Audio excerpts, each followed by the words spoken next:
मेरे प्रिय 140 करोड़ परिवारजन,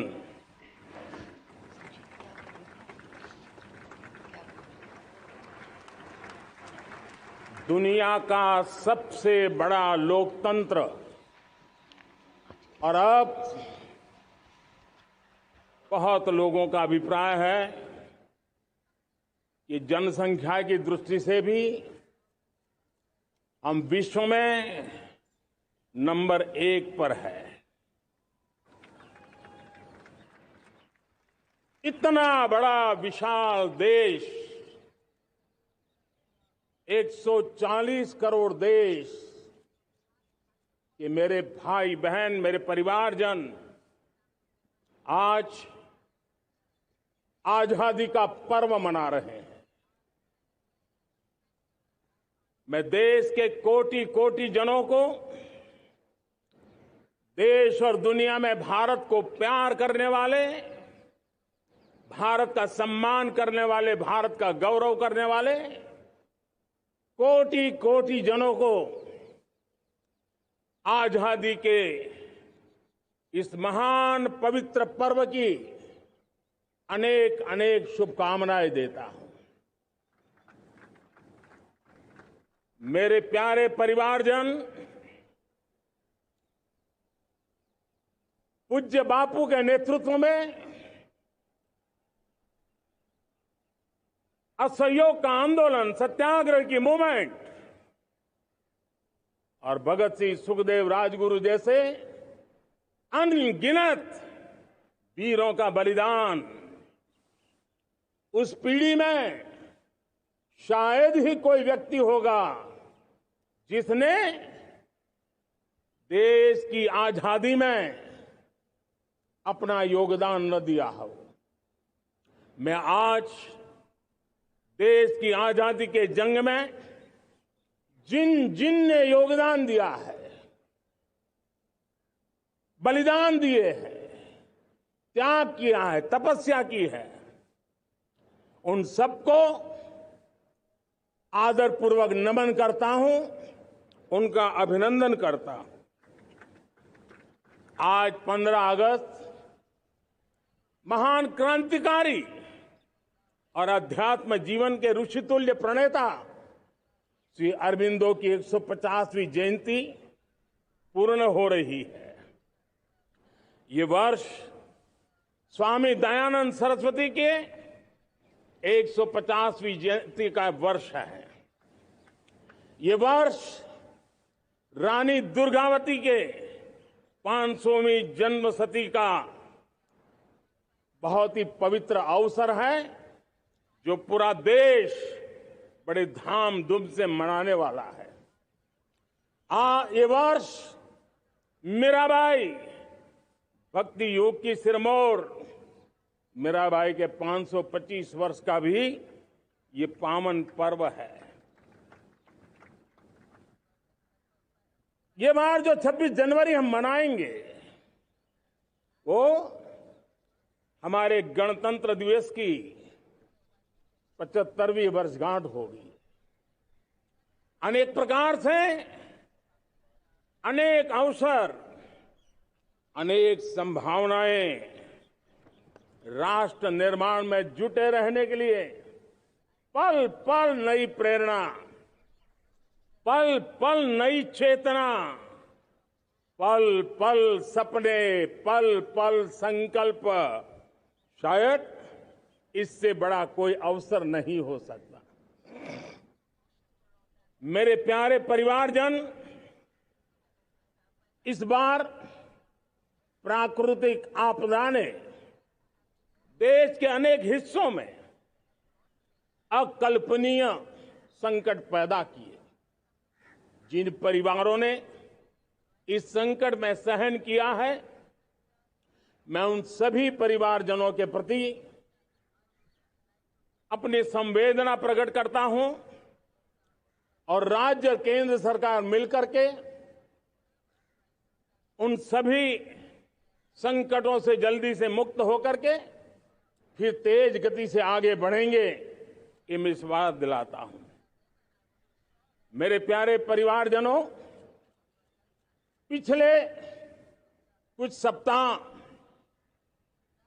नॉर्थ ईस्ट में, विशेषकर मणिपुर में और हिंदुस्तान के भी अन्य कुछ भागों में, लेकिन विशेषकर मणिपुर में जो हिंसा का दौर चला, कई लोगों को अपना जीवन खोना पड़ा, मां बेटियों के सम्मान के साथ खिलवाड़ हुआ। लेकिन कुछ दिनों से लगातार शांति की खबरें आ रही हैं।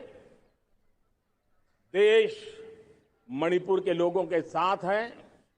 देश मणिपुर के लोगों को पिछले कुछ दिनों से जो शांति बनाए रखी है, उस शांति के पर्व को आगे बढ़ाए और शांति से ही समाधान का रास्ता निकलेगा और राज्य और केंद्र सरकार मिलकर के उन समस्याओं के समाधान के लिए भरपूर प्रयास कर रही है, करती रहेगी। मेरे प्यारे परिवारजनों, जब हम इतिहास की तरफ नजर करते हैं तो इतिहास में कुछ पल ऐसे आते हैं जो अपनी अमिट छाप छोड़ करके जाते हैं और उसका प्रभाव सदियों तक रहता है। और कभी कभी शुरुआत में वो बहुत छोटा लगता है, छोटी सी घटना लगती है, लेकिन वो अनेक समस्याओं की जड़ बन जाती है। हमें याद है 1000-1200 साल पहले इस देश पर आक्रमण हुआ। एक छोटे से राज्य के छोटे से राजा का पराजय हुआ, लेकिन तब पता तक नहीं था कि एक घटना भारत को 1000 साल की गुलामी में फंसा देगी। और हम गुलामी में जकड़ते गए, जो आया लूटता गया, जो जिसका मन चाहा हम पे आके सवार हो गया। कैसा विपरीत काल रहा होगा वो 1000 साल का। मेरे प्यारे परिवारजनों, घटना छोटी क्यों ना हो, लेकिन 1000 साल तक प्रभाव छोड़ के रही है। लेकिन मैं आज इस बात का जिक्र इसलिए करना चाहता हूं कि भारत के वीरों ने इस कालखंड में कोई भूभाग ऐसा नहीं था, कोई समय ऐसा नहीं था जब उन्होंने देश की आजादी के लौ को जलता न रखा हो, बलिदान की परंपरा न बनाई। मां भारती बेड़ियों से मुक्त होने के लिए उठ खड़ी हुई थी, जंजीरों को झकझोर रही थी और देश की नारी शक्ति, देश की युवा शक्ति, देश के किसान, देश के गांव के लोग, मजदूर, कोई हिंदुस्तानी ऐसा नहीं था जो आजादी के सपने को लेकर के जीता न हो। आजादी को पाने के लिए मर मिटने के लिए तैयार होने वालों की एक बड़ी फौज तैयार हो गई थी। जेलों में जवानी खपाने वाले अनेक महापुरुष हमारे देश की आजादी को, इन गुलामी की बेड़ियों को तोड़ने के लिए लगे हुए थे। मेरे प्यारे परिवारजनों, जन चेतना का वो व्यापक रूप, त्याग और तपस्या का वो व्यापक रूप, जन जन के अंदर एक नए विश्वास जगाने वाला वो पल आखिरकार 1947 में देश आजाद हुआ। 1000 साल की गुलामी में संजोए हुए सपने देशवासी पूरे करते हुए देखे। साथियों, मैं 1000 साल पहले की बात इसलिए कह रहा हूं, मैं देख रहा हूं फिर एक बार देश के सामने एक मौका आया है। इस ऐसे कालखंड में हम जी रहे हैं, ऐसे कालखंड में हमने प्रवेश किया है और ये हमारा सौभाग्य है कि भारत के ऐसे अमृत काल में, ये अमृत काल का पहला वर्ष है, या तो हम जवानी में जी रहे हैं या हम मां भारती की गोद में जन्म ले चुके हैं। और ये कालखंड, मेरे शब्द लिख करके रखिए मेरे प्यारे परिवारजनों, इस कालखंड में जो हम करेंगे, जो कदम उठाएंगे, जितना त्याग करेंगे, तपस्या करेंगे, सर्वजन हिताय सर्वजन सुखाय, एक के बाद एक फैसले लेंगे, आने वाले 1000 साल का देश का स्वर्णिम इतिहास उससे अंकुरित होने वाला है। इस कालखंड में होने वाली घटनाएं आगामी 1000 साल के लिए इसका प्रभाव पैदा करने वाली है। गुलामी की मानसिकता से बाहर निकला हुआ देश पंच प्राण को समर्पित होकर के एक नए आत्मविश्वास के साथ आज आगे बढ़ रहा है। नए संकल्पों को सिद्ध करने के लिए वो जी जान से जुड़ रहा है। मेरी भारत माता, जो कभी ऊर्जा का सामर्थ्य था लेकिन राख के ढेर में दबी पड़ी थी, वो भारत मां 140 करोड़ देशवासियों के पुरुषार्थ है। उनकी चेतना से, उनकी ऊर्जा से फिर एक बार जागृत हो चुकी है। मां भारती जागृत हो चुकी है। और मैं साफ देख रहा हूं दोस्तों, यही कालखंड है।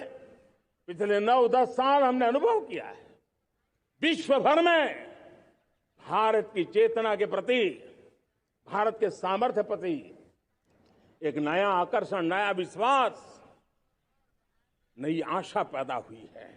और ये प्रकाश पुंज जो भारत से उठा है, वो विश्व को उसमें अपने लिए ज्योति नजर आ रही है। विश्व को एक नया विश्वास पैदा हो रहा है। हमारा सौभाग्य है, कुछ ऐसी चीजें हमारे पास हैं जो हमारे पूर्वजों ने हमें विरासत में दी है और वर्तमान कालखंड ने गढ़ी है। आज हमारे पास डेमोग्राफी है, आज हमारे पास डेमोक्रेसी है, आज हमारे पास डायवर्सिटी है। डेमोग्राफी, डेमोक्रेसी और डायवर्सिटी की ये त्रिवेणी भारत के हर सपने को साकार करने का सामर्थ्य रखती है। आज पूरे विश्व में वहां देशों की उम्र ढल रही है, ढलाव पर है, तब भारत युवान की तरफ ऊर्जावान होकर के बढ़ रहा है। कितने बड़े गौरव का कालखंड है कि आज 30 साल की कम आयु की जनसंख्या दुनिया में सर्वाधिक कहीं है तो ये मेरे भारत मां की गोद में है, ये मेरे देश में है। और 30 साल से कम उम्र की नौजवान हो मेरे देश के पास हो, कोटि कोटि भुजाएं हो, कोटि कोटि मस्तिष्क हो, कोटि कोटि सपने, कोटि कोटि संकल्प हो, तो भाइयों बहनों, मेरे प्रिय परिवारजनों, हम इच्छित परिणाम प्राप्त करके रह सकते हैं। मेरे प्यारे परिवारजनों, देश का भाग्य ऐसी घटनाएं बदल देती है। यह सामर्थ्य देश के भाग्य को बदल देता है। भारत 1000 साल की गुलामी और आने वाले 1000 साल के भव्य भारत के बीच में पड़ाव पर हम खड़े हैं, एक ऐसी संधि पर खड़े हैं। और इसलिए अब हमें न रुकना है, न दुविधा में जीना है। मेरे प्यारे प्रिय परिवारजनों, हमें खोई हुई उस विरासत का गर्व करते हुए, खोई हुई समृद्धि को प्राप्त करते हुए, हमें फिर एक बार, और ये बात मान के चले, हम जो भी करेंगे, हम जो भी कदम उठाएंगे, हम जो भी फैसला लेंगे, वो अगले 1000 साल तक अपनी दिशा निर्धारित करने वाला है, भारत के भाग्य को लिखने वाला है।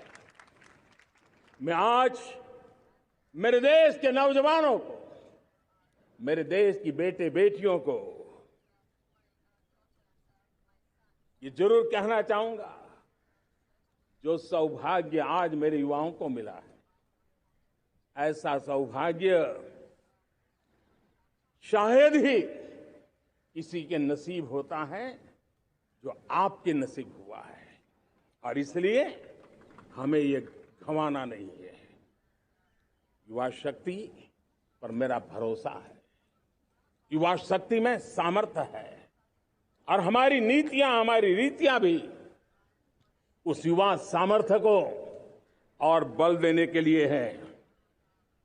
आज मेरे युवाओं ने दुनिया में पहले 3 स्टार्टअप इकोसिस्टम में भारत को स्थान दिला दिया है।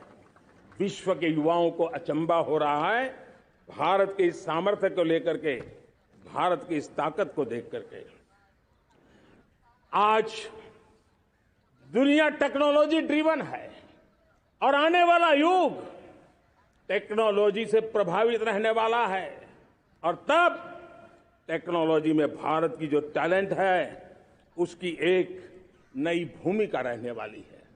साथियों, मैं पिछले दिनों G20 समिट में बाली गया था, और बाली में दुनिया के समृद्ध देश, दुनिया के विकसित देश भी, उनके मुखिया मुझे भारत की डिजिटल इंडिया की सफलता के लिए बारीकियों से जानने के लिए इच्छुक थे।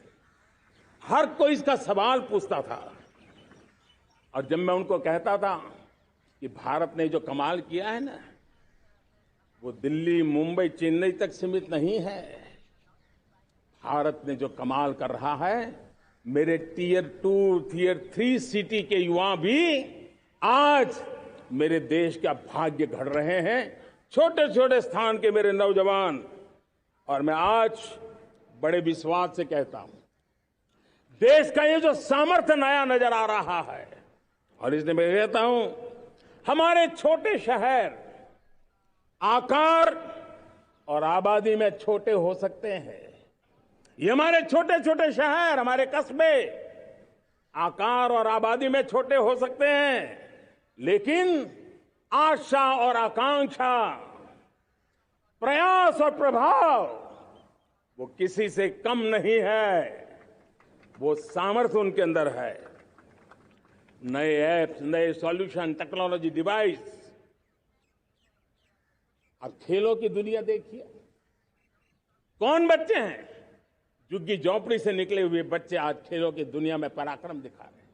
छोटे छोटे गांव के, छोटे छोटे कस्बे के नौजवान, हमारी बेटे बेटियां आज कमाल दिखा रही हैं। अब देखिए, मेरे देश की 100 जितनी स्कूल ऐसी हैं जहां के बच्चे सैटेलाइट बना करके सैटेलाइट छोड़ने की तैयारियां कर रही है। आज हजारों टिंकरिंग लैब नए वैज्ञानिकों का गर्भाधान कर रही है। आज हजारों टिंकरिंग लैब लाखों बच्चों को साइंस और टेक्नोलॉजी के राह पर आगे बढ़ने के लिए प्रेरणा दे रही है। मैं मेरे देश के नौजवानों को कहना चाहता हूं, अवसरों की कमी नहीं है। आप जितने अवसर चाहेंगे, ये देश आसमान से भी ज्यादा अवसर आपने देने का सामर्थ्य रखता है। मैं आज लाल किले की प्राचीर से मेरे देश की माताओं, बहनों, मेरे देश की बेटियों को हृदय से अभिनंदन करना चाहता हूं। देश आज जब पहुंचा है, अब विशेष शक्ति जुड़ रही है मेरी माताओं बहनों के सामर्थ्य की। आज देश प्रगति की राह पर चल पड़ा है, तो मैं मेरे किसान भाई बहनों का भी अभिनंदन करना चाहता हूं। ये आप ही का पुरुषार्थ है, ये आप ही का परिश्रम है कि देश आज कृषि क्षेत्र में आगे बढ़ रहा है।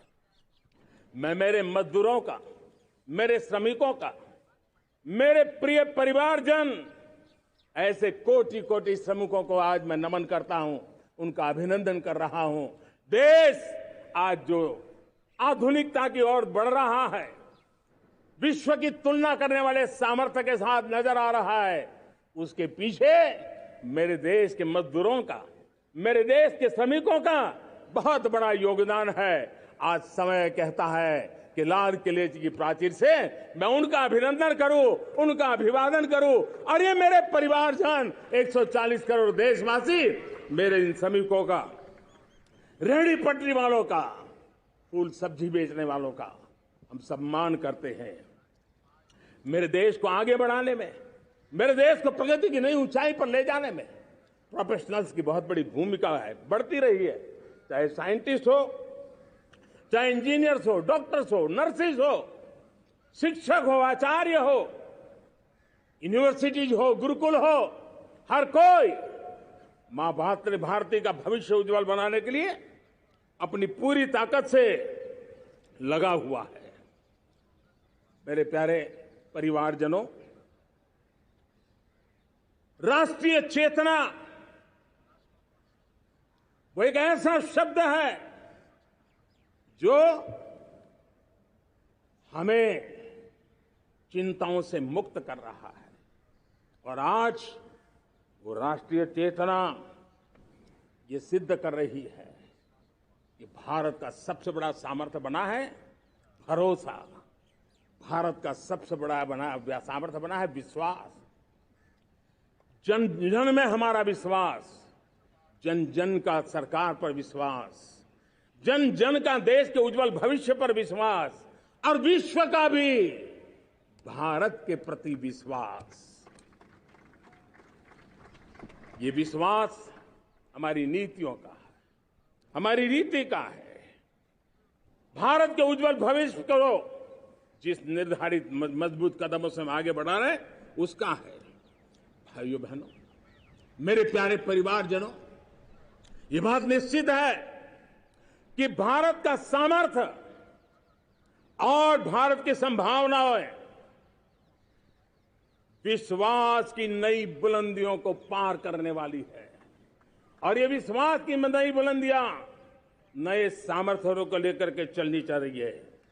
आज देश में G20 समिट के मेहमान नवाजी का भारत को अवसर मिला है। अब पिछले एक साल से हिंदुस्तान के हर कोने में जिस प्रकार से G20 के अनेक ऐसे आयोजन हुए, अनेक कार्यक्रम हुए हैं, उसने देश के सामान्य मानवी के सामर्थ्य को विश्व को परिचित करा दिया है, भारत की विविधता का परिचय कराया है, भारत की डायवर्सिटी को दुनिया अचंभे से देख रही है, और उसके कारण भारत के तरफ आकर्षण बढ़ा है, भारत को जानने की, समझने की इच्छा जगी है। उसी प्रकार से आप देखिए एक्सपोर्ट, आज भारत का एक्सपोर्ट के तेजी से बढ़ रहा है, और मैं कहना चाहता हूं दुनिया के एक्सपर्ट्स इन सारे मानदंडों के आधार पर कह रहे हैं कि अब भारत रुकने वाला नहीं है। दुनिया की कोई भी रेटिंग एजेंसी होगी वो भारत का गौरव कर रही है। कोरोना काल के बाद दुनिया एक नए सिरे से सोचने लगी, और मैं विश्वास से देख रहा हूं कि जिस प्रकार से द्वितीय महायुद्ध के बाद, द्वितीय विश्व युद्ध के बाद दुनिया ने एक नया वर्ल्ड ऑर्डर आकार लिया था, मैं साफ साफ देख रहा हूं कि कोरोना के बाद एक नया विश्व ऑर्डर, एक नया ग्लोबल ऑर्डर, एक नया जियोपॉलिटिकल इक्वेशन, ये बहुत तेजी से आगे बढ़ रहा है। जियोपॉलिटिकल इक्वेशन की सारे व्याख्याएं बदल रही है, परिभाषाएं बदल रही है, और मेरे प्यारे परिवारजनों, आप गौरव करेंगे। बदलते हुए विश्व को शेप देने में आज मेरे 140 करोड़ देशवासियों, आपका सामर्थ्य नजर आ रहा है। आप निर्णायक मोड़ पर खड़े हैं, और कोरोना काल में भारत ने जिस प्रकार से देश को आगे बढ़ाया, दुनिया ने हमारे सामर्थ्य को देखा है। जब दुनिया की सप्लाई चेन तहस नहस हो गई थी, बड़ी बड़ी अर्थव्यवस्थाओं पर दबाव था, उस समय भी हमने कहा था हमें विश्व का विकास देखना है तो मानव केंद्रीय होना चाहिए, मानवीय संवेदनाओं से भरा हुआ होना चाहिए, और तब जाकर के समस्याओं का सही समाधान निकालेंगे। और कोविड ने हमें सिखाया है या हमें मजबूर किया है, लेकिन मानवीय संवेदनाओं को छोड़ करके हम विश्व का कल्याण नहीं कर सकते। आज भारत ग्लोबल साउथ की आवाज बन रहा है। भारत की समृद्ध विरासत आज दुनिया के लिए एक अवसर बन रहा है। Global economy, global supply chain, इसमें भारत की हिस्सेदारी, मैं पक्का विश्वास से कहता हूं, आज जो भारत ने परिस्थिति पैदा हुई है, आज जो भारत ने कमाया है, वो दुनिया में स्थिरता की गारंटी लेकर के आया है। दोस्तों, अब न हमारे मन में, न 140 करोड़ मेरे परिवारजनों के मन में, और न ही दुनिया के मन में कोई इफ्स है, कोई बट्स है। विश्वास बन चुका है। मेरे प्यारे देशवासियों, अब गेंद हमारे पाले में है। हमें अवसर जाने नहीं देना चाहिए, हमें मौका छोड़ना नहीं चाहिए। भारत में मैं मेरे देशवासियों का इसलिए भी अभिनंदन करता हूं कि मेरे देशवासियों में एक नीर-क्षीर विवेक का सामर्थ्य है, समस्याओं की जड़ों को समझने का सामर्थ्य है। और इसलिए 2014 में मेरे देशवासियों ने 30 साल के अनुभव के बाद तय किया कि देश को आगे ले जाना है तो स्थिर सरकार चाहिए, मजबूत सरकार चाहिए, पूर्ण बहुमत वाली सरकार चाहिए। और देशवासियों ने एक मजबूत और स्थिर सरकार बनाई। और 3 दशकों के जो अनिश्चितता का कालखंड था, जो अस्थिरता का कालखंड था, जो राजनीतिक मजबूरियों से देश जकड़ा हुआ था, उससे मुक्ति मिली। मेरे प्यारे परिवारजनों, देश के पास आज एक ऐसी सरकार है, वो सर्वजन हिताय सर्वजन सुखाय, देश के संतुलित विकास के लिए समय का पल पल और जनता की पाई पाई, जनता की भलाई के लिए लगा रही है। और मेरी सरकार, मेरे देशवासियों का मन एक बात से जुड़ा हुआ है। हमारे हर निर्णय, हमारे हर दिशा, उसका एक ही मानदंड है, नेशन फर्स्ट, राष्ट्र प्रथम। और राष्ट्र प्रथम यही दूरगामी परिणाम, सकारात्मक परिणाम पैदा करने वाला है। देश में बड़े स्तर पर काम हो रहा है। और लेकिन मैं कहना चाहूंगा, 2014 में आपने एक मजबूत सरकार बनाई, और मैं कहता हूं 2014 में और 2019 में आपने एक सरकार फॉर्म की, तो मोदी में रिफॉर्म करने की हिम्मत आई। आपने ऐसी सरकार फॉर्म की कि मोदी को रिफॉर्म की हिम्मत आई। और जब मोदी ने एक के बाद एक रिफॉर्म किए, तो मेरे ब्यूरोक्रेसी के लोग, मेरे लाखों हाथ पैर जो हिंदुस्तान के कोने कोने में सरकार के हिस्से के रूप में काम कर रहे हैं, उन्होंने ब्यूरोक्रेसी ने ट्रांसफॉर्म करने के लिए, परफॉर्म करने की जिम्मेवारी बखूबी निभाई। और उन्होंने परफॉर्म करके दिखाया, और जनता जनार्दन जुड़ गई, तो वो ट्रांसफॉर्म होता भी नजर आ रहा है। और इसलिए रिफॉर्म, परफॉर्म, ट्रांसफॉर्म, ये कालखंड अब भारत के भविष्य को गढ़ रहा है। और हमारी सोच देश की उस ताकतों को बढ़ावा देने पर है जो आने वाले 1000 साल की नींव को मजबूत करने वाले हैं। दुनिया को युवा शक्ति की जरूरत है, युवा स्किल की जरूरत है। हमने अलग स्किल मिनिस्ट्री बनाई, वो भारत की आवश्यकताओं को तो पूरी करेगी, वो दुनिया की आवश्यकताओं को पूरी करने का भी सामर्थ्य रखेगी। हमने जल शक्ति मंत्रालय बनाया। मंत्रालय की बनाने की रचना को भी अगर वो एनालिसिस करेगा ना, तो इस सरकार के मन मस्तिष्क को बड़े अच्छे ढंग से आप समझ पाएंगे। हमने जल शक्ति मंत्रालय बनाया। ये जल शक्ति मंत्रालय हमारे देश के एक एक देशवासियों को पीने का शुद्ध पानी पहुंचे, पर्यावरण की रक्षा के लिए पानी के प्रति संवेदनशील व्यवस्थाएं विकसित हो, उस पर हम बल रहे हैं। हमारे देश में कोरोना के बाद दुनिया देख रही है होलिस्टिक हेल्थ केयर, ये समय की मांग है।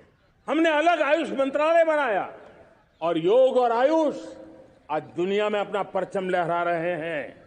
हमने दुनिया को हमारे कमिटमेंट के कारण विश्व का हमारे प्रति ध्यान गया है। अगर हम ही हमारे इस सामर्थ्य को नकार देंगे तो फिर दुनिया कैसे स्वीकार करेगी। लेकिन जब मंत्रालय बना तो दुनिया को भी उसका मूल्य समझ में आया। मत्स्य पालन, हमारा इतना बड़ा समुद्री तट, हमारे कोटि कोटि मछुआरे भाई बहन, उनका कल्याण भी हमारे दिलों में है। और इसलिए हमने अलग से मत्स्य पालन को लेकर के, पशुपालन को लेकर के, डेयरी को लेकर के अलग मंत्रालय की रचना की, ताकि समाज के जिस वर्ग के लोग पीछे रह गए उनको हम साथ लें। देश में सरकारी अर्थव्यवस्था के हिस्से होते हैं, लेकिन समाज की अर्थव्यवस्था का एक बड़ा हिस्सा है कोऑपरेटिव मूवमेंट।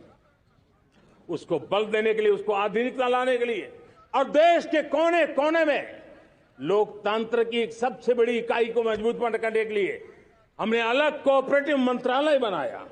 और वो हमारी सहकारी संस्थाएं उसका जाल बिछा रहा है, ताकि गरीब से गरीब की वहां सुनवाई हो, उसकी आवश्यकताओं की पूर्ति हो, और वो भी राष्ट्र के विकास की योगदान में एक छोटी इकाई का हिस्सा बनकर के उसमें वो योगदान दे रखें। हमने सहकार से समृद्धि का रास्ता अपनाया है।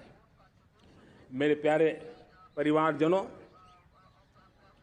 जब हम लोग 14 में आए थे तो हम वैश्विक अर्थव्यवस्था में 10वें नंबर पर थे, और आज 140 करोड़ देशवासियों का पुरुषार्थ रंग लाया है कि हम विश्व की अर्थव्यवस्था में 5वें नंबर पर पहुंच चुके हैं।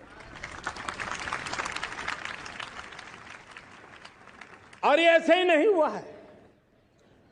जो एक भ्रष्टाचार का राक्षस देश को दबोचे हुए थे, लाखों करोड़ के घोटाले अर्थव्यवस्था को डामाडोल कर रहे थे, गवर्नेंस फ्रेजाइल फाइल में देश की पहचान होने लगी थी, लीकेजेस को हमने बंद किया, मजबूत अर्थव्यवस्था बनाई, हमने गरीब कल्याण के लिए ज्यादा से ज्यादा धन खर्चने का प्रयास किया।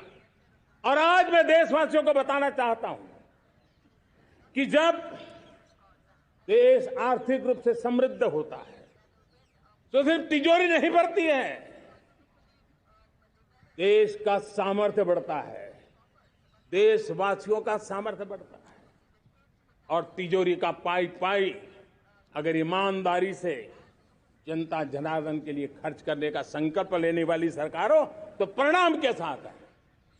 मैं 10 साल का हिसाब तिरंगे की साक्षी में लाल किले की प्राचीर से मेरे देशवासियों को दे रहा हूं।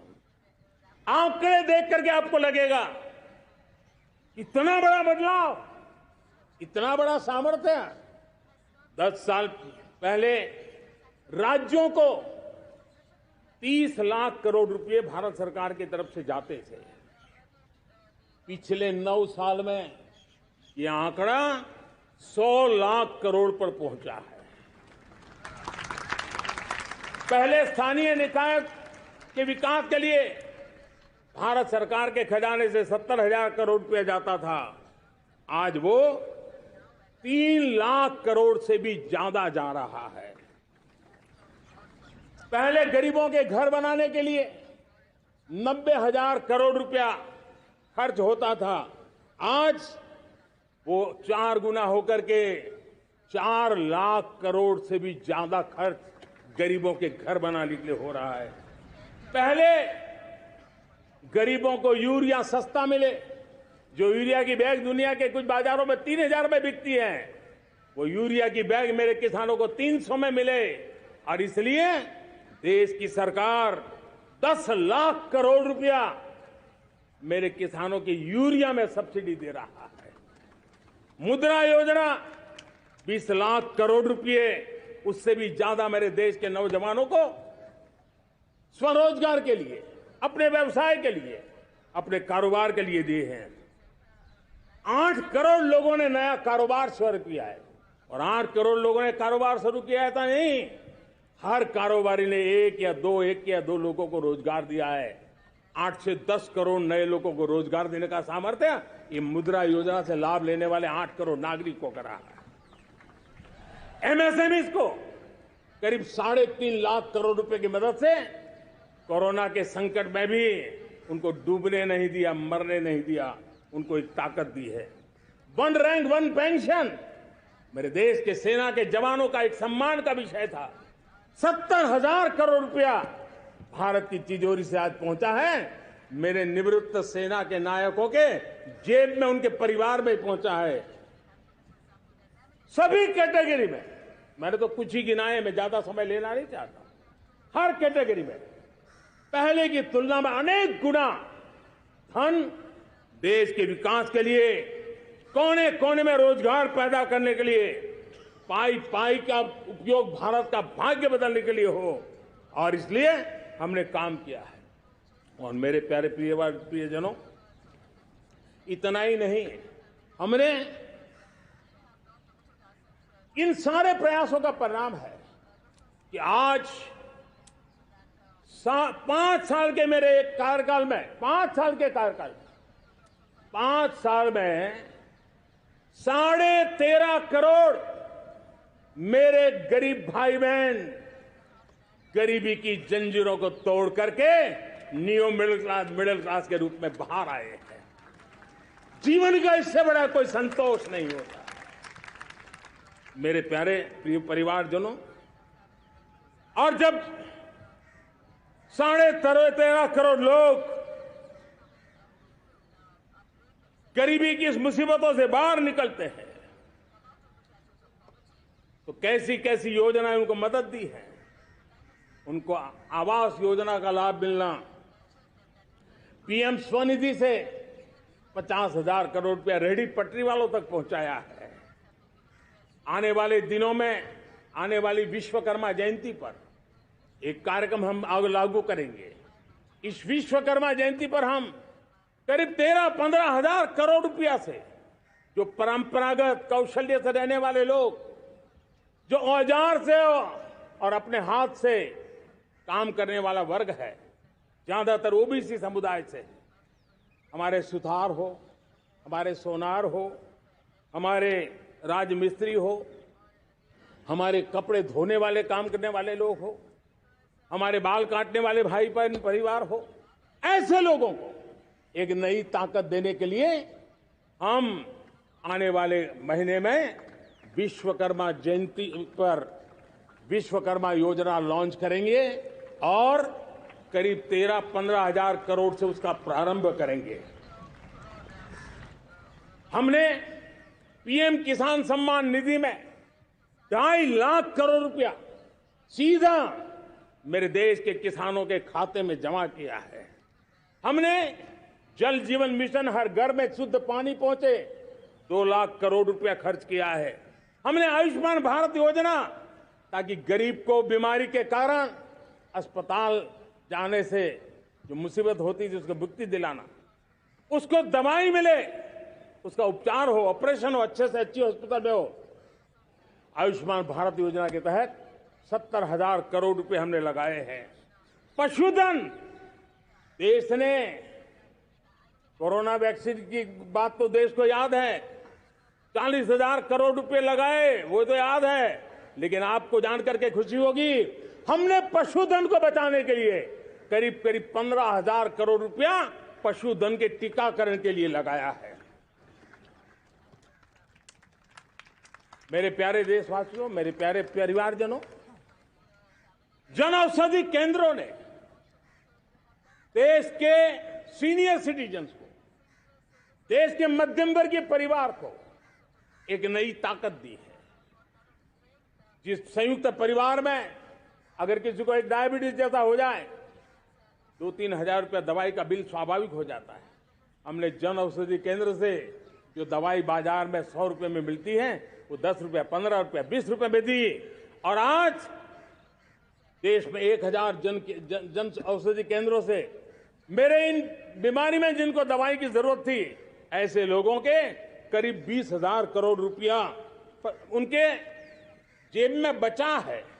और ये ज्यादातर मध्यम वर्ग के परिवार के लोग हैं।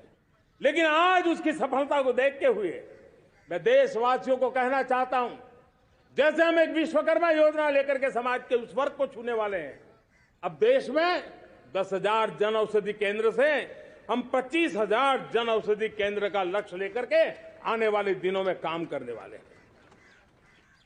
मेरे प्यारे परिवारजनों, जब देश में गरीबी कम होती है तो देश की मध्यम वर्ग की ताकत बहुत बढ़ती है।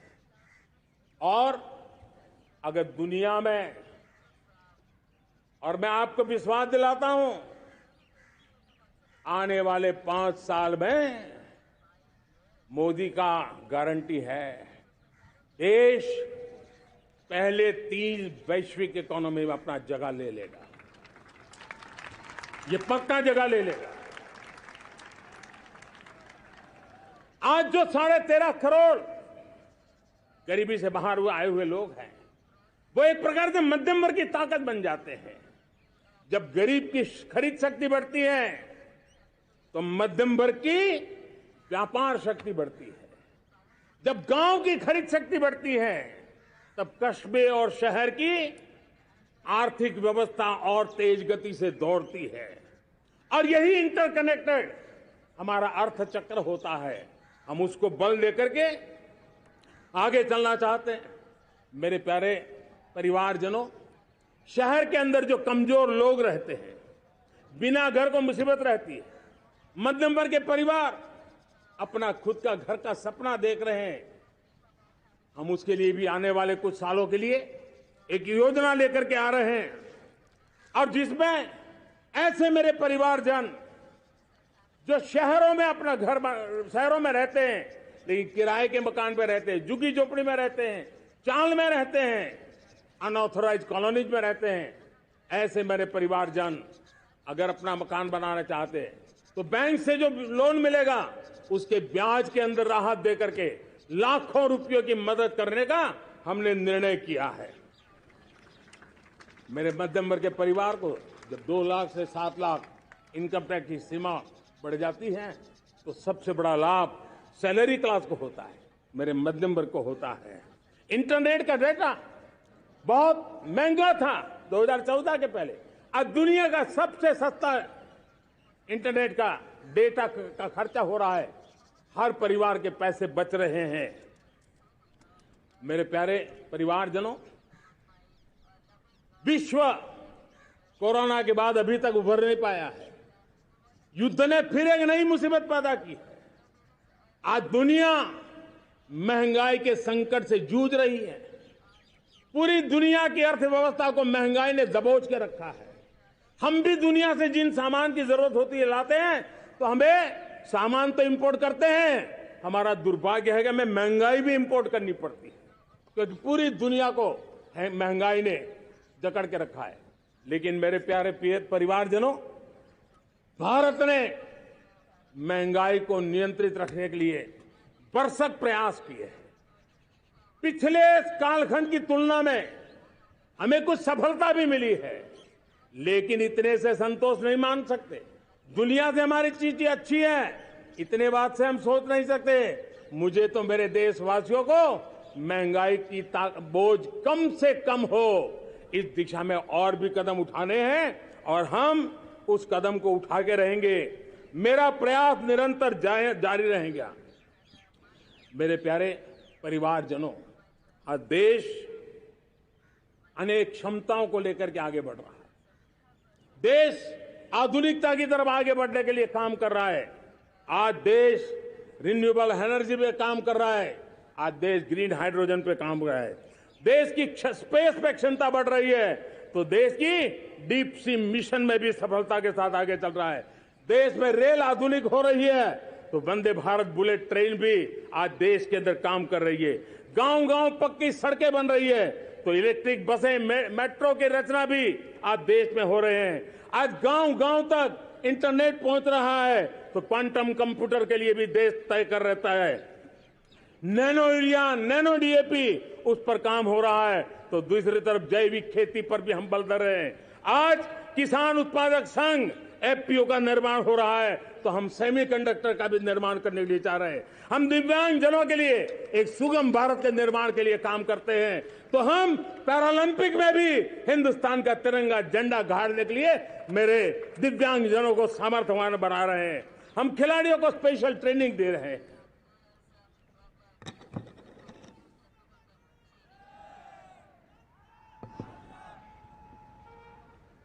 आज भारत पुरानी सोच, पुराने ढर्रे को छोड़ करके लक्ष्यों को तय करके लक्ष्यों को प्राप्त करने के लिए से चल रहा है।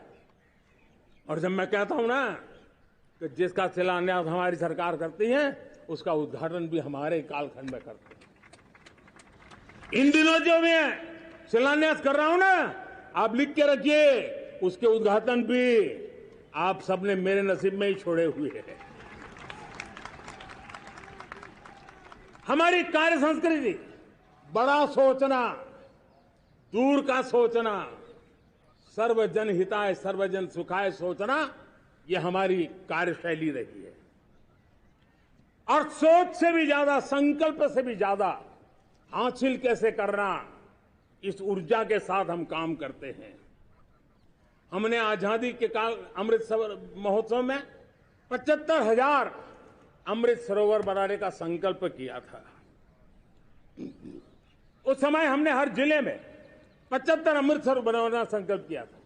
करीब 50-55 हजार अमृत सरोवर की कल्पना की थी, लेकिन आज करीब 75,000 अमृत सरोवर का काम निर्माण हो रहा है। ये अपने आप में बहुत बड़ा काम हो रहा है।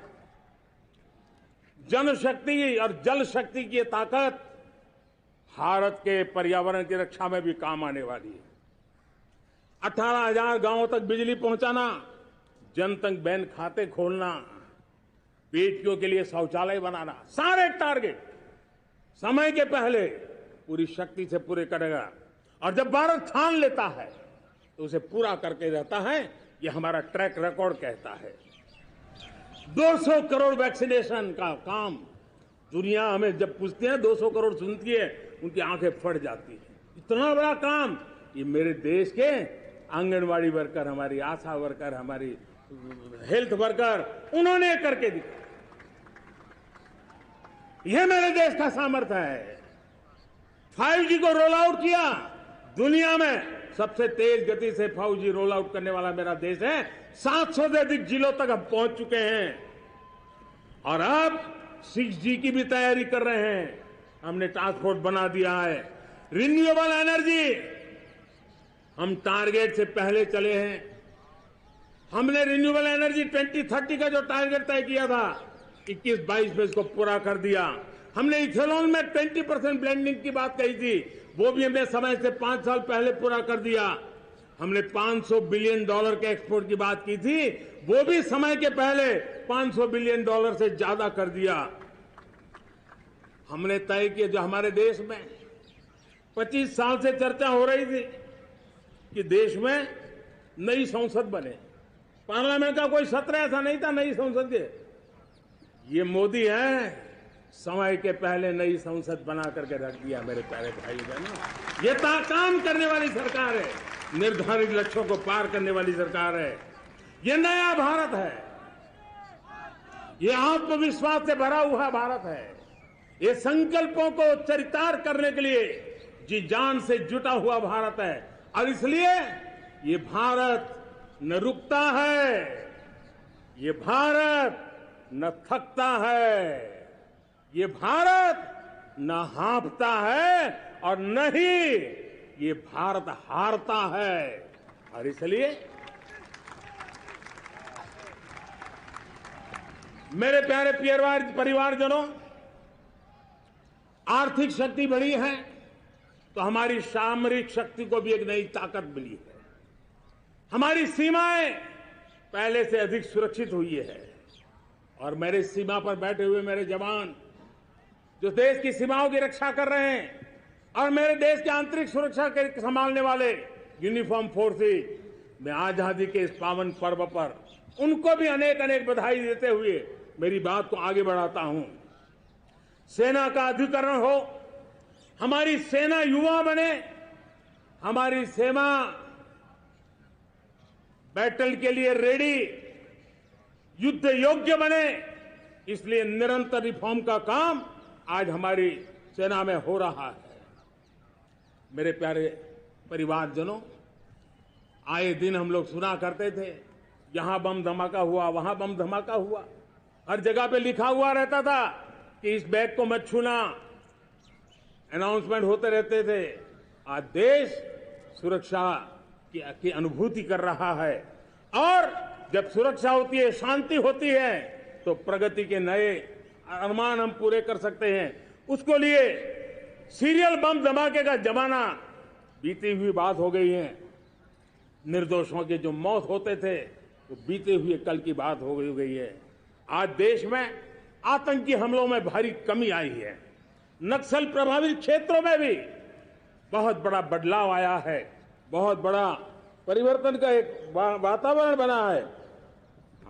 मेरे प्यारे परिवारजनों, प्रगति के हर चीज में, लेकिन जब 2047 हम एक विकसित भारत का सपना लेकर के चल रहे हैं तब, और वो सपना नहीं, 140 करोड़ देशवासियों का संकल्प है और उस संकल्प को सिद्ध करने के लिए परिश्रम की पराकाष्ठा भी है। और उसकी सबसे बड़ी ताकत होती है वो राष्ट्रीय चरित्र होता है। दुनिया में जिन जिन देशों ने प्रगति की है, दुनिया में जो जो देश संकटों से वो पार करके निकले हैं, उसमें हर चीज के साथ साथ एक महत्वपूर्ण कैटलिक एजेंट रहा है, वो राष्ट्रीय चरित्र रहा है। और हमें राष्ट्रीय चरित्र के लिए और बल देते हुए हमें आगे बढ़ना होगा। हमारा देश, हमारा राष्ट्रीय चरित्र ओजस्वी हो, तेजस्वी हो, पुरुषार्थी हो, पराक्रमी हो, प्रखर हो, ये हम सबका सामूहिक दायित्व है। और आने वाले 25 साल हम एक ही मंत्र को लेकर चले, ये हमारे राष्ट्रीय चरित्र के सिरमौर होना चाहिए, एकता का संदेश। भारत की एकता को जीना, भारत की एकता को आंच आए, न ऐसी मेरी भाषा होगी, न ऐसा मेरा कोई कदम होगा। हर पल देश को जोड़ने का प्रयास मेरी तरफ से भी होता रहेगा। भारत की एकता हमें सामर्थ्य देती है। उत्तर हो, दक्षिण हो, पूर्व हो, पश्चिम हो, गांव हो, शहर हो, पुरुष हो, नारी हो, हम सबने एकता के भाव के साथ और विविधता भरे देश में एकता का सामर्थ्य होता है। और दूसरी महत्व की बात मैं देख रहा हूं, अगर 2047 में हमें हमारे देश को विकसित भारत के रूप में देखना है तो हमें श्रेष्ठ भारत के मंत्र को जीना होगा, हमें चरितार्थ करना होगा। अब हमारे प्रोडक्शन में, मैंने 2014 में कहा था जीरो डिफेक्ट, जीरो इफेक्ट। दुनिया के किसी भी टेबल पर मेक इन इंडिया चीज हो तो दुनिया को विश्वास होना चाहिए, इससे बेहतर दुनिया में कुछ नहीं हो सकता है। ये अल्टीमेट होगा। हमारी हर चीज, हमारी सर्विसेज होगी तो श्रेष्ठ होगी, हमारे शब्द की ताकत होगी तो श्रेष्ठ होगी, हमारी संस्थाएं होगी तो श्रेष्ठ होगी, हमारी निर्णय प्रक्रियाएं होगी तो श्रेष्ठ होगी। ये श्रेष्ठता का भाव लेकर के हमें चलना होगा। तीसरी बात है, देश में आगे बढ़ाने के लिए एक अतिरिक्त शक्ति का सामर्थ्य भारत को आगे ले जाने वाला है, और वो है विमेन लेड डेवलपमेंट। आज भारत गर्व से कह सकता है कि दुनिया में नागरिक उड्डयन में अगर किसी एक देश में सबसे ज्यादा विमेन पायलट है तो मेरे देश में है। आज चंद्रयान की गति हो, मून मिशन की बात हो, मेरी विमेन साइंटिस्ट उसका नेतृत्व कर रहे हैं। आज विमेन सेल्फ हेल्प ग्रुप हो, मेरी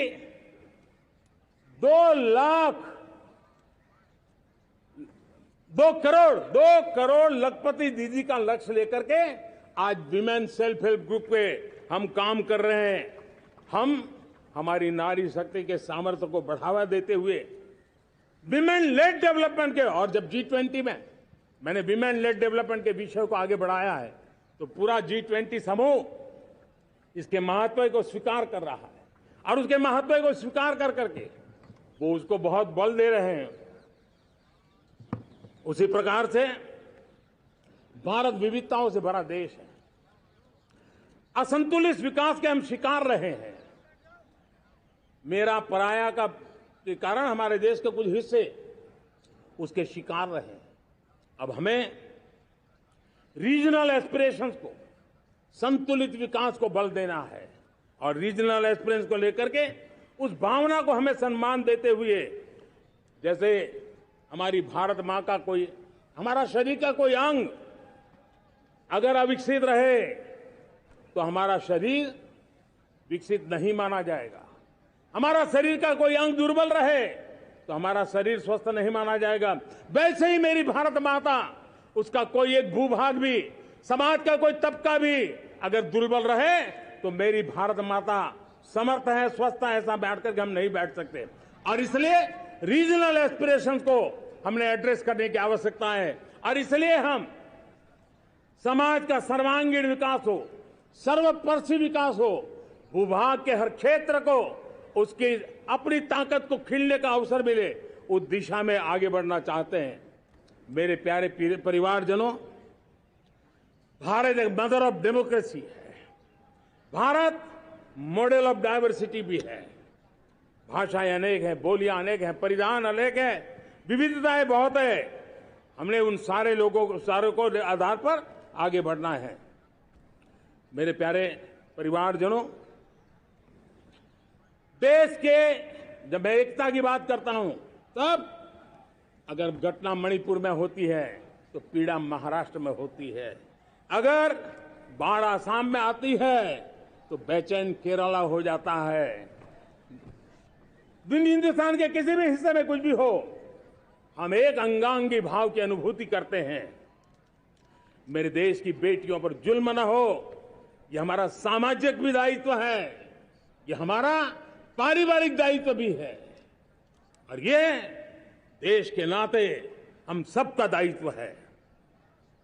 आज जब अफगानिस्तान से गुरु ग्रंथ साहब के स्वरूप को लाते हैं तो पूरा देश गौरव की अनुभूति करता है।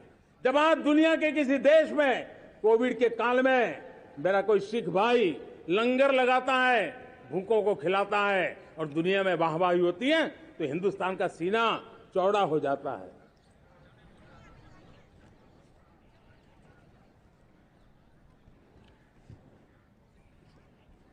मेरे प्यारे परिवारजनों, हमारे लिए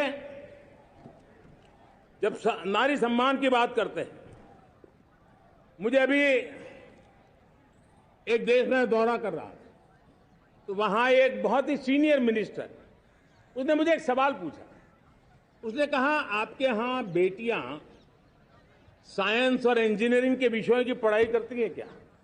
उसमें क्या था? मैंने उनको कहा, आज मेरे देश में लड़कों से ज्यादा बेटियां आज स्टेम यानी साइंस, टेक्नोलॉजी, इंजीनियरिंग और मैथ्स, अधिकतम भाग मेरी बेटियां ले रही है। तो उनके लिए अचरज था। ये सामर्थ्य आज हमारे देश का देख रहा है। मेरे प्यारे परिवारजनों, आज 10 करोड़ महिलाएं विमेन सेल्फ हेल्प में जुड़ी हुई है। और विमेन सेल्फ हेल्प ग्रुप के साथ आप गांव में जाएंगे तो आपको बैंक वाली दीदी मिलेगी, आपको आंगनवाड़ी वाली दीदी मिलेगी, आपको दवाई देने वाली दीदी मिलेगी। और अब मेरा सपना है 2 करोड़ लखपति दीदी बनाने का, गांव में 2 करोड़ लखपति दीदी। और इसके लिए एक नया अभिगम भेजा, साइंस और टेक्नोलॉजी। हमारे गांव की महिलाओं का भी सामर्थ्य देखता हूं मैं, और इसलिए हम एक नई योजना सोच रहे हैं कि हमारे एग्रीकल्चर सेक्टर में टेक्नोलॉजी आए, एग्रीटेक को बल मिले। इसलिए विमेन सेल्फ हेल्प ग्रुप की बहनों को हम ट्रेनिंग देंगे, ड्रोन चलाने की, ड्रोन रिपेयरिंग की हम ट्रेनिंग देंगे, और हजारों ऐसे विमेन सेल्फ हेल्प ग्रुप को भारत सरकार ड्रोन देगी, ट्रेनिंग देगी, और हमारे एग्रीकल्चर के काम में ड्रोन की सेवाएं उपलब्ध हो। इसके लिए हम शुरुआत करेंगे। प्रारंभ हम 15,000 विमेन सेल्फ हेल्प ग्रुप के द्वारा ये ड्रोन की उड़ान का हम आरंभ कर रहे हैं। मुझे विश्वास है कि इसके कारण हमारे परिवारजनों का, मेरे प्यारे परिवारजनों, आज देश आधुनिकता की तरफ बढ़ रहा है। हाईवे हो, रेलवे हो, एयरवे हो, हाईवेज हो, इंफॉर्मेशन वेज, वाटरवेज हो, कोई क्षेत्र ऐसा नहीं है जिस क्षेत्र को आगे बढ़ाने की दिशा में आज देश काम न करता हो। पिछले 9 वर्ष में तटीय क्षेत्रों में हमने, आदिवासी क्षेत्र में, हमारे पहाड़ी क्षेत्र में विकास को बहुत बढ़ दिया है। हमने पर्वतमाला, भारतमाला ऐसी योजनाओं के द्वारा समाज के उस वर्ग को हमने बल दिया है। हमने गैस की पाइपलाइन से हमारे पूर्वी भारत को जोड़ने का काम किया है। हमने अस्पतालों की संख्या बढ़ाई है, हमने डॉक्टर की सीटें बढ़ाई है ताकि हमारे बच्चे डॉक्टर बनने का सपना पूरा कर सके। हमने मातृभाषा में पढ़ाने पर बल दिया है, अब मातृभाषा में वो पढ़ाई कर सके उस दिशा में। और मैं भारत के सुप्रीम कोर्ट का भी धन्यवाद करता हूं कि भारत की सुप्रीम कोर्ट ने कहा है कि आप जो जजमेंट देंगे उसका जो ऑपरेटिव पार्ट होगा वो जो अदालत में आया है उसकी भाषा में उसको उपलब्ध होगा। मातृभाषा का महात्म्य आज बढ़ रहा है।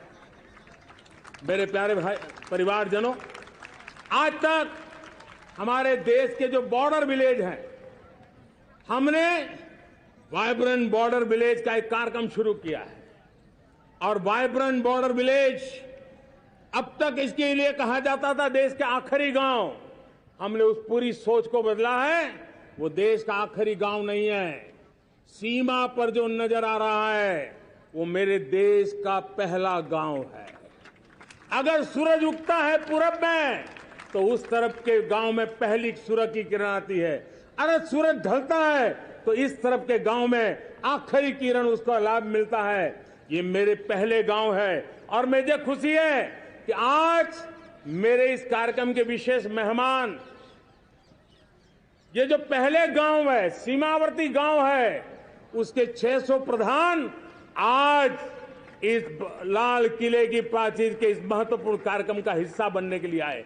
पहली बार वो इतनी दूर तक आए हैं, नए संकल्प और सामर्थ्य के साथ जुड़ने के लिए आया है।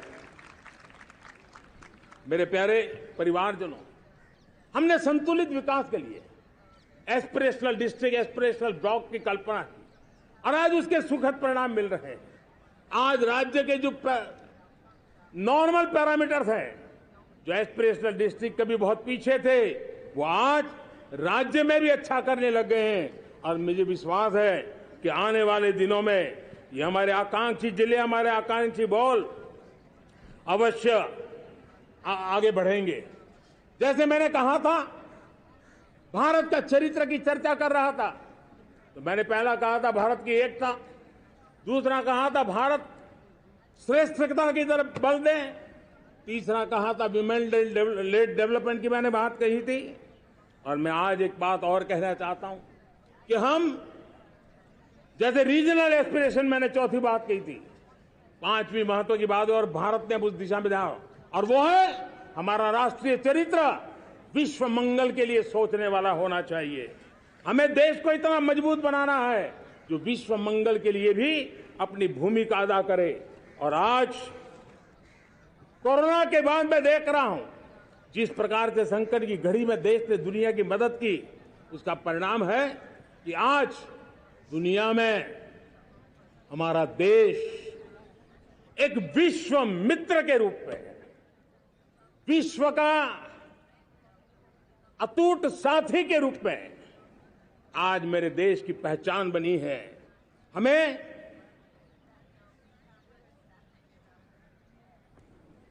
जब विश्व मंगल की बात करते हैं तब भारत का मूलभूत विचार है, उस विचार को हम आगे बढ़ाने लोग हैं।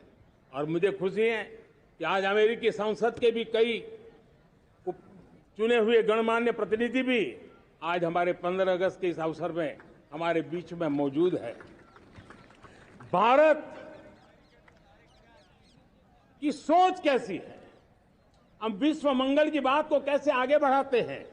अब देखिए, हम जब सोचते हैं तो क्या कहते हैं, हमने दुनिया के सामने ये दर्शन रखा है और दुनिया उस दर्शन को लेकर के हमारे साथ जुड़ रही है। हमने कहा one sun, one world, one grid. Renewable energy के क्षेत्र में एक बहुत बड़ा हमारा स्टेटमेंट है, आज दुनिया उसको स्वीकार कर रही है। कोविड के बाद हमने दुनिया को कहा हमारा अप्रोच होना चाहिए वन अर्थ, वन हेल्थ।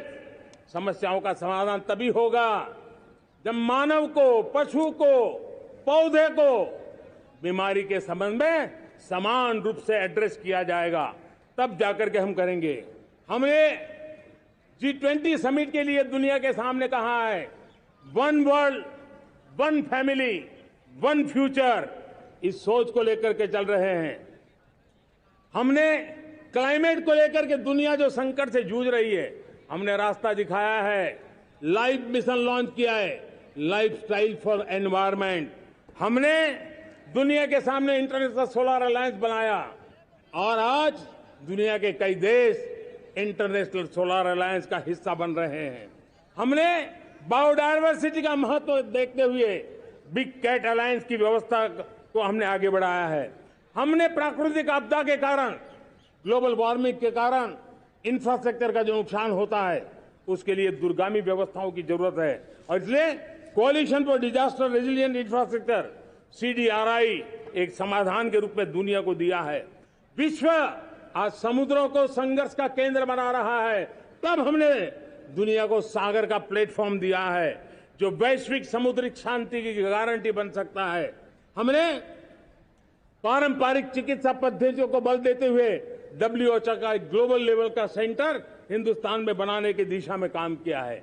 हमने योग और आयुष के द्वारा विश्व कल्याण और विश्व के स्वस्थता की दिशा में काम किया है और आज भारत विश्व मंगल की मजबूत नींव डाल रहा है।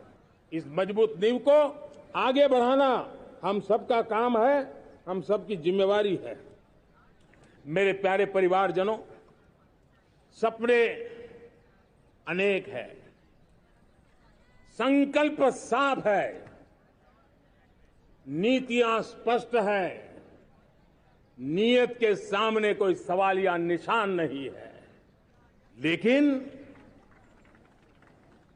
कुछ सच्चाइयों को हमें स्वीकार करना पड़ेगा और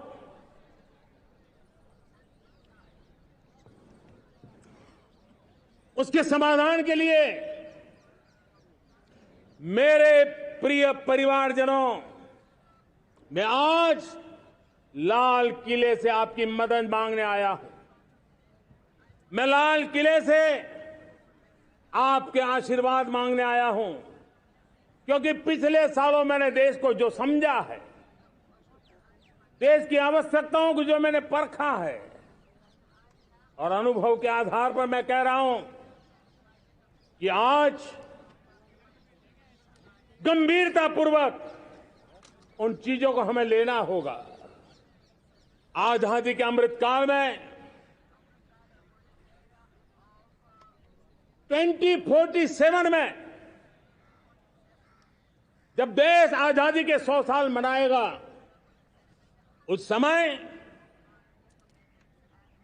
दुनिया में भारत का तिरंगा झंडा विकसित भारत का तिरंगा झंडा होना चाहिए।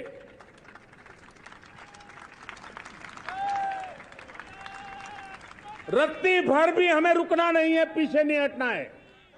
और इसके लिए शुचिता,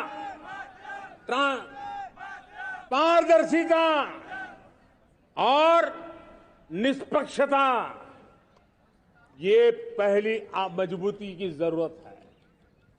हमें उस मजबूती को जितना ज्यादा खाद पानी दे सकते हैं, संस्थाओं के माध्यम से दे सकते हैं, नागरिक के नाते दे सकते हैं, परिवार के नाते दे सकते हैं, ये हमारा सामूहिक दायित्व होना चाहिए।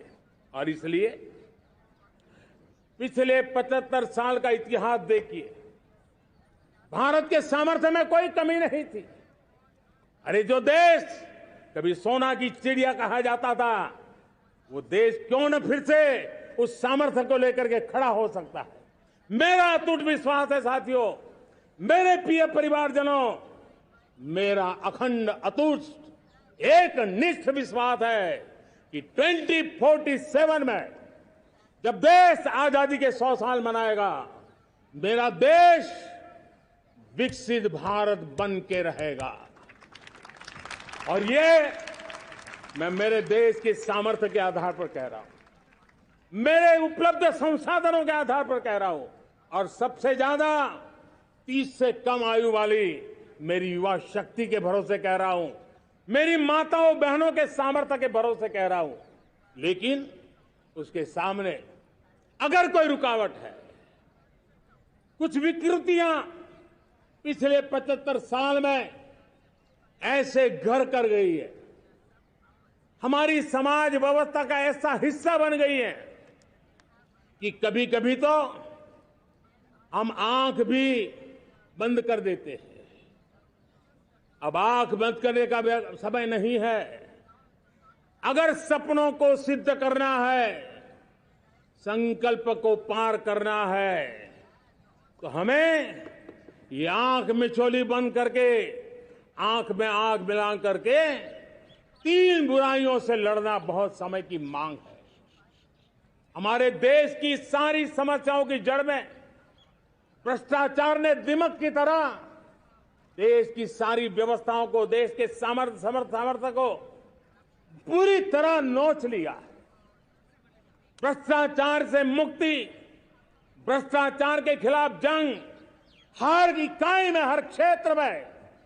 और मैं देशवासियों, मेरे प्रिय परिवारजनों, ये मोदी के जीवन का कमिटमेंट है, ये मेरे व्यक्तित्व का एक कमिटमेंट है कि मैं भ्रष्टाचार के खिलाफ लड़ाई लड़ता रहूंगा। दूसरा, हमारे देश को नोच लिया है परिवारवाद ने। इस परिवारवाद ने देश को जिस प्रकार से जकड़ के रखा है, उसने देश के लोगों का हक छीना है। और तीसरी बुराई तुष्टीकरण की है।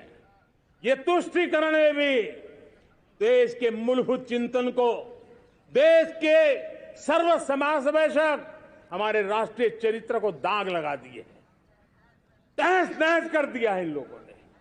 और इसलिए मेरे प्यारे देशवासियों, इसलिए मेरे प्यारे परिवारजनों, हमें इन 3 बुराइयों के खिलाफ पूरे सामर्थ्य के साथ लड़ना है। भ्रष्टाचार, परिवारवाद, तुष्टीकरण, ये चुनौतियां हमारे, ये ऐसी चीजें पनपी है जो हमारे देश के लोगों का जो आकांक्षा है उसका दमन करती है। हमारे देश के कुछ लोगों के पास जो छोटा मोटा सामर्थ्य है उसका शोषण करती है। ये ऐसी चीजें हैं जो हमारे लोगों की आशा आकांक्षाओं को सवाल या निशान में गाड़ देती है। हमारे गरीब हो, हमारे दलित हो, हमारे पिछड़े हो, हमारे पसमानदा हो, हमारे आदिवासी भाई बहन हो, हमारी माताएं बहनें हो, हमने सबने उनके हकों के लिए इन 3 बुराइयों से मुक्ति पानी है। हमें भ्रष्टाचार के खिलाफ एक नफरत का माहौल बनाना है। जैसे गंदगी हमें नफरत पैदा करती है ना मन में, गंदगी पसंद नहीं है, ये सार्वजनिक जीवन की इससे बड़ी कोई गंदगी नहीं हो सकती। और इसलिए हमारे स्वच्छता अभियान को एक नया मोड़ ये भी देना है कि हमें भ्रष्टाचार से मुक्ति पानी है। सरकार टेक्नोलॉजी से भ्रष्टाचार की मुक्ति के लिए बहुत प्रयास कर रही है। आपको जानकर के हैरानी होगी, इस देश में पिछले 9 साल में एक काम मैंने ऐसे किया, आंकड़ा सुनोगे तो लोग कहेंगे मोदी ऐसा करता है, जैसे 10 करोड़ लोग करीब करीब जो गलत फायदा उठाते थे वो मैंने रोक दिया। तो आप में से कोई कहेगा आपने लोगों से अन्याय कर दिया। जी नहीं, ये 10 करोड़ कौन लोग थे? ये 10 करोड़ वो लोग थे जिनका जन्म ही नहीं हुआ था और उनके नाम पर उनके विडो हो जाते थे, वो वृद्ध हो जाते थे, वो दिव्यांग हो जाते थे, फायदे लिए जाते थे। 10 करोड़ ऐसे बेनामी जो चीजें चलती थी उसको रोकने का पवित्र काम, भ्रष्टाचारियों की संपत्ति जो हमने जब्त की है ना, वो पहले की तुलना में 20 गुना ज्यादा की है। मेरे प्यारे परिवारजनों, ये आपकी कमाई का पैसा लोग लेकर के भागे थे, 20 गुना ज्यादा संपत्ति को जब्त करने का। और इसलिए लोगों की मेरे प्रति नाराजगी होना बहुत स्वाभाविक है, लेकिन मुझे भ्रष्टाचार के खिलाफ की लड़ाई को आगे बढ़ाना है। हमारे सरकारी व्यवस्था ने पहले कैमरा के सामने तो कुछ हो जाता था, लेकिन बाद में चीजें अटक जाती थी। हमने पहले की तुलना में कई गुना ज्यादा अदालत में चार्जशीट की है और अब जमानतें भी नहीं मिलती हैं। वैसी पक्की व्यवस्था को लेकर के हम आगे बढ़ रहे हैं, क्योंकि हम ईमानदारी से भ्रष्टाचार के खिलाफ लड़ रहे हैं। आज परिवारवाद और तुष्टीकरण, इसने देश का बहुत बड़ा दुर्भाग्य किया है। अब लोकतंत्र में ये कैसे हो सकता है कि पॉलिटिकल पार्टी, और मैं विशेष बल दे रहा हूं पॉलिटिकल पार्टी, आज मेरे देश के लोकतंत्र में एक ऐसी विकृति आई है जो कभी भारत के लोकतंत्र को मजबूती नहीं दे सकती। और वो क्या है बीमारी? परिवारवादी पार्टियां। और उनका तो मंत्र क्या है? Party of the family, by the family and for the family. इनका तो जीवन मंत्र यही है कि उनकी पॉलिटिकल पार्टी, उनका राजनीतिक दल परिवार का, परिवार के द्वारा और परिवार के लिए, परिवारवाद और भाई भतीजावाद प्रतिभाओं के दुश्मन होते हैं, योग्यता को नकारते हैं, सामर्थ्य को स्वीकार नहीं करते हैं। और इसलिए परिवारवाद इस देश के लोकतंत्र की मजबूती के लिए उसकी मुक्ति जरूरी है। सर्वजन हिताय सर्वजन सुखाय, हर किसी को हक मिले इसलिए, और सामाजिक न्याय के लिए भी ये बहुत। उसी प्रकार से तुष्टीकरण ने सामाजिक न्याय का सबसे बड़ा नुकसान किया। अगर सामाजिक न्याय को तबाह किसी ने किया है तो ये तुष्टीकरण की सोच, तुष्टीकरण की राजनीति, तुष्टीकरण का सरकारी योजनाओं का तरीका, इसने सामाजिक न्याय को मौत के घाट उतार दिया है। और इसलिए हमें तुष्टीकरण, भ्रष्टाचार, ये विकास का सबसे बड़ा दुश्मन है। अगर देश विकास चाहता है, देश 2047 विकसित भारत का सपना का साकार करना चाहता है, तो हमारे लिए आवश्यक है कि हम किसी भी हालत में देश में भ्रष्टाचार को सहन नहीं करेंगे। इस मूड को लेकर के चलना चाहिए। मेरे प्यारे परिवारजनों, हम सबका एक बहुत बड़ा महत्वपूर्ण दायित्व है। आपने जिस प्रकार से जिंदगी जी है, हमारे आने वाली पीढ़ी को ऐसी जिंदगी जीने के लिए मजबूर करना, यह हमारा गुनाह है। यह हमारा दायित्व है कि हमारे आने वाली पीढ़ी को हम ऐसा समृद्ध देश दें, ऐसा संतुलित देश दें, ऐसा सामाजिक न्याय की धरोहर वाला देश दें, ताकि छोटी छोटी चीजों को पाने के लिए उन्हें कभी भी संघर्ष न करना पड़े। हम सभी का कर्तव्य, हर नागरिक का कर्तव्य है, और ये अमृत काल कर्तव्य काल है। हम कर्तव्य से पीछे नहीं उठ सकते। हमें वो भारत बनाना है जो पूज्य बापू के सपनों का था। हमें वो भारत बनाना है जो हमारे स्वतंत्र सेनानियों का सपना था। हमें वो भारत बनाना है जो हमारे वीर शहीदों का था, हमारी वीरांगनाओं का था, जिन्होंने मातृभूमि के लिए अपना जीवन दे दिया था। मेरे प्यारे परिवारजनों, मैं जब 2014 में आपके पास आया था, तब 2014 में मैं परिवर्तन का वादा लेकर के आया था। 2014 में मैंने आपको वादा किया था, मैं परिवर्तन लाऊंगा, और 140 करोड़ मेरे परिवारजन, आपने मुझ पे भरोसा किया और मैंने विश्वास पूरा करने की कोशिश की। रिफॉर्म, परफॉर्म, ट्रांसफॉर्म, वो 5 साल जो वादा था वो विश्वास में बदल गया, क्योंकि मैंने परिवर्तन का वादा किया था। रिफॉर्म, परफॉर्म, ट्रांसफॉर्म के द्वारा मैंने इस वादे को विश्वास में बदल दिया। कठोर परिश्रम किया है, देश के लिए किया है, शान से किया है, सिर्फ और सिर्फ नेशन फर्स्ट, राष्ट्र सर्वोपरि, इस भाव से किया है। 2019 में परफॉर्मेंस के आधार पर आप सबने मुझे फिर से आशीर्वाद दिया।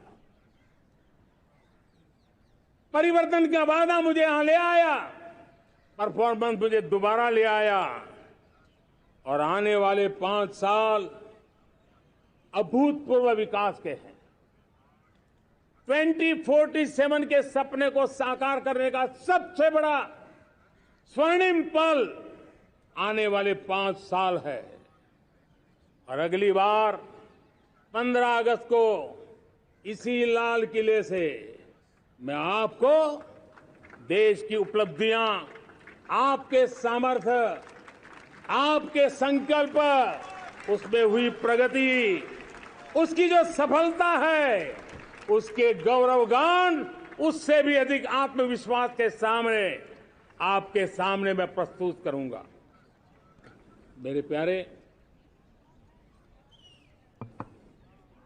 प्रियजनों, मेरे परिवारजनों,